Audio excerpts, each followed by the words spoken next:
ताकत के नशे में नून लीग वाले अंधे हो गए हैं। 17 जुलाई तक का मामला है। इनको नजर आ रहा है अवाम इनको वोट नहीं देगी। फरूख हबीब ने सुप्रीम कोर्ट से आज खुद नोटिस लेने की अपील कर दी।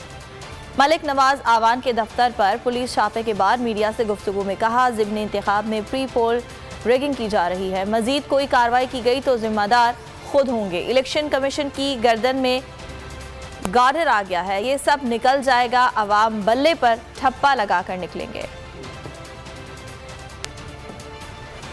आज उनकी कॉर्नर मीटिंग के ऊपर हमला किया, धावा बोला और उस सियासी मीटिंग को सबोटाज करने की भरपूर कोशिश की। ताकत के नशे के अंदर आप लोग अंधे हुए हैं। ये 17 जुलाई तक का मामला है। इनको ये नजर आ रहा है कि अवाम इनको वोट नहीं देना। किसी बाई इलेक्शन के अंदर इनके किसी वजीर ने इस्तीफा दे के कैंपेन में नहीं आया था। अब देखें, अयाज सादिक का इस्तीफा, सलमान रफीक का इस्तीफा, मलिक अहमद खान का इस्तीफा, अवैस लगारी का इस्तीफा। वो मैं आपसे मुतालबा कर रहा हूँ, शहबाज शरीफ आप खुद इस्तीफा दे के आ जाओ, फिर भी अवाम आपको जो है वो इबरत का निशान बनाएगी। इससे कबल इसी हल्के के अंदर कारकुनान के ऊपर नाजायज पर्चे काटे जा रहे हैं। यही पंजाब पुलिस और उनके अफसरान जो के जाती मुलाजिम बने हुए हैं हमजा शहबाज के, उन्होंने आइन और कानून के मुताबिक नौकरी नहीं करनी। इस किस्म के अब मजीद तुम लोगों ने कोई कार्रवाई की हरासगी के हवाले से, तो फिर उसके जिम्मेदार जो है वो आप लोग हो। सुप्रीम कोर्ट ऑफ पाकिस्तान से ये गुजारिश करूंगा, प्री पोल रिगिंग की जा रही है। वोटर्स को डराने के लिए, धमकाने के लिए इनके खिलाफ जो है वो कार्रवाई होनी चाहिए।